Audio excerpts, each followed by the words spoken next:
New VR games and of course VR news, that's what you came here for today, so we're going to dive straight into that. But before we do, I want to ask you in the comment section one quick question. What should we name this show? So far it's just become VR Weekly News, and I don't like that, and I want to call a name, but I want to leave it to you guys and girls of the community to come up with a dope name. So let me know some suggestions down in the comments, and maybe I'll pick one. If I do, I'll give you a little cheeky shout out. Now, diving into some delayed games, we have a couple of delayed games here, one behind me over here, which is The Fisherman's Tale. Sadly, this is getting delayed until next month, hopefully, but I am excited to say that I'm going to get a chance to show you an early preview of this next week. So keep your eyes on the channel, as I'll be able to show you a little sneak peek behind the curtains. And you get to learn a bit more about what Fisherman's Tale is going to have to offer. Part 2. So very excited about that one. Next delay we had was Kill It With Fire. This game is sadly not coming out now until next month, hopefully. But yeah, of course, it's a bit of a shame to see a delay, but also at the same time, I kind of like to see a delay because it means that the developers are working hard to squash some of those bugs, pun intended in this case. So they're going to be squashing some of those bugs and hopefully making this a much better experience once it does come out. Next up is a subject about games that I want to see on the PSVR2, man. Games that would actually sell this system like hotcakes. You know, we're talking about sales coming out of absolutely everywhere if they were to release some of these games. Now, I've done an entire video on this. You can go find it on the channel. It's also linked up there, so you can go check that out for yourself. But things like Spider-Man, Batman, and you'll find the other ones on that list. I just think that these games could really truly change the whole scope of VR, and not just the scope of VR, but I think they would sell a ton of headsets, and all of these IPs are owned by Sony. So definitely go and check out that video. A little bit of a a bit of a plug for myself, but nonetheless, I do think it's a subject that I would love to hear your thoughts on. So go watch that video after this and let me know what your thoughts and opinions are. In other new releases this week, we had Breaches drop. Again, I've done a full video on this, but I do want to mention it again because honestly, this is a game that you need to give a go. This is 5v5, pure action, stealth, and tactical shooter. Honestly, it's Rainbow Six in VR. I highly recommend you check it out. If you're interested in learning more, I do have a video on this, or you should go check it out for yourself. Now, as I always say, as a caveat with any of these games, you know, you have a 2-hour period, a window, shall we say, on the Quest, especially where you can get a refund back if you don't like this game. So worth checking out. Bare minimum, give it an hour or so. Check out if you like it. Worst case scenario, you don't, give it a little cheeky refund. But I definitely think this is one to check out, and this weekend is going to probably be the most key point to dive into this game, as it's going to be the most populated over this weekend, as it's just dropped, and it's got a pretty hardcore audience behind it. So definitely one to check out. Next up, we got our first look at some gameplay from Firewall Ultra, and this one I'm excited for, so buckle in because we got some cool footage from this that was released on the PlayStation freaking YouTube channel. I am so excited for this game. There's a couple of bits of dodgy news, I'm going to be honest with you, that I'm not that keen about hearing, but there's a lot that I am very excited for. This game is now being brought forward onto the brand new Unreal Engine, making this freaking nice looking, utilizing a bunch of cool new things like super awesome lighting textures and stuff like that. Like, honestly, the lighting in this game looked phenomenal. Watching the gun move around with the flashlight, mwah, chef's kiss, it looks freaking delightful. Now, some of the really cool things I want to dive into first, and then we're going to dive into a couple of negatives just towards the end of this conversation. But to start with, I want to highlight some of the coolest things that I saw in the PlayStation blog covering this, which is some amazing things like flashbangs. Now, with flashbangs, you're actually going to be able to utilize the eye tracking technology in the PSVR2 by closing your eyes to avoid a flashbang. Now, it sounds so simple on the surface, but it's the kind of thing we've never been able to do in VR before. And honestly, I am so hyped for that. I think that's dope. Like, if you are faster reacting, then realizing that flashbang has come, poof, close your eyes, get back into the action and destroy that fool who threw that explosive stick at you. That's right, that is my plan at least. There's some other cool things as well, like the flashlights on your guns. You can actually conceal the flashlight with your hand, so you can go across, say for instance you had a pistol flashlight, conceal it, and then boom, when you need it, you can come to life with that flashlight. Such a cool idea because it's kind of like laser pointers in games, you know, like they give you away instantaneously. If you come around a corner, somebody knows you're there and they're going to blast your socks off before you even had a chance. So being able to be tactical like that, I think is another chef's kiss to the development team for this. I think that's just such a dope idea, and again, something I've not seen in any other VR shooter so far. So I'm looking forward to being able to do some stuff like that. The other thing is with flashlights, you can actually blind people now with flashlights. I think that's kind of dope. Also gives you more of a reason to be careful with your own teammates because you don't want to blind your own teammate. That would kind of suck.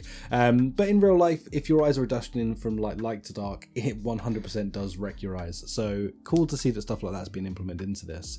Other things like the eye tracking is looking like it's going to be used for is talking about like being able to shoot better and stuff. So if you've ever played like Call of the Mountain Horizon, in that it has like an aim assist with the arrow, which actually is quite nice, especially for sort of like players who don't play that kind of thing a lot. It kind of gives them a bit of an advantage and able to shoot where they're looking opposed to necessarily just where they're aiming. So it kind of helps between those 2 points. Now this is definitely a positive and a negative. I'm not sure that aim assist with your eyes is a great idea in a first person shooter. I feel like perhaps the way that it should be done is your own precision. It's kind of what makes it so good. I don't know, but then again, I need to try and play this to figure out how much that's helping, because apparently it does change the position of your gun a little bit with your where you're looking to sort of like assist with that situation. So it's not just like I can shoot this way and bullet bend and kill someone, but still I'm not entirely sure I'm sold on that aspect being in a first person shooter. I kind of like it being about me being the badass and me being as good as I am with aiming and with thinking about things like that. The other one I did see though, which is a caveat to that and something I actually think is pretty cool, is if you close one eye to aim down sight, you'll actually improve your aim, which I think is kind of dope actually, because in real life, if you're shooting like small weapons over short distances or even long distances, it's quite nice to have one eye closed. You can really get a true sight down your iron sight at that point, or down your red dot or something, and get the best chance of getting that shot to pop someone's head off their shoulders. So yeah, I think that's kind of cool, but let me know what you think about that as well. So there's a lot of cool stuff like that, a lot of exciting bits going on in this game, but some of the negative things now, to dive into a bit of the negative. So some of the negatives here are button reloads. That's what they've described it as, and that's disgusting to me, man. Like, I don't like button reload, not in a freaking VR game. Listen, the reason VR is so special is because of how immersive it is, and the fact that you get to grab a magazine off your belt, shove it in your gun, and load it again and get going.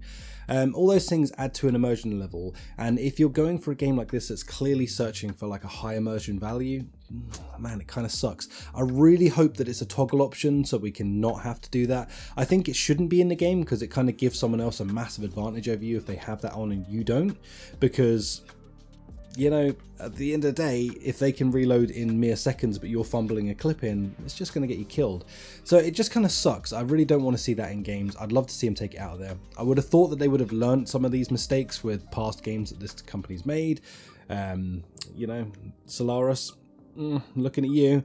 The other thing that they seem to have carried across from those other mistakes is things like your other arm being able to be fixed to the front of the barrel. So I could technically have my other controller over here, but my other arm will continually stay stuck to the end of the barrel. I don't know, man, that kind of sucks to me. Again, you're killing immersion, and I think you're giving a weird advantage to people that want that functionality in there. Like, I don't know, it just kind of sucks, you know. At the end of the day, we don't have an aim controller now, so why would we need that feature? That's a real question here. Now, it was a feature originally because it was sort of supposed to be that the aim controller was in the game, and by using the aim controller, of course, your hand will always be fixed in that position. Same with automatic reloads, but yet we don't have an aim controller, so it doesn't make a lot of sense to make these choices. I would far prefer to have it a different way. Last up today is the exit suit. Well, this thing has caught my attention in a big way. Over on Twitter, I have seen this repeatedly tweeted out recently, like literally this week is where it's caught my attention the most. And I'm flabbergasted. This thing looks insane. Not only does it look like some weird biomechanical version of, like, I don't even know what to describe this thing as, man, but it looks freaking dope, and I'm genuinely interested. Now, one of the cool things about this is you can literally have this laser cut by like a fabricator, or if you own a laser cutter, you could technically laser cut this yourself and build this thing. I just think it's phenomenal design of like this weird sort of exosuit sort of feel to it, and I just think that's fascinating to me. And the way that you can move in this thing is, again, fascinating to me. I really want to try one of these out. I'm throwing it out there into the universe. If the maker of this wants to hook me up with a trial, I would love to come out and try this thing. It just looks so mad to be able to fly around and sort of be completely free in VR. If we could have that mixed with a treadmill, oh my goodness, that would be insane.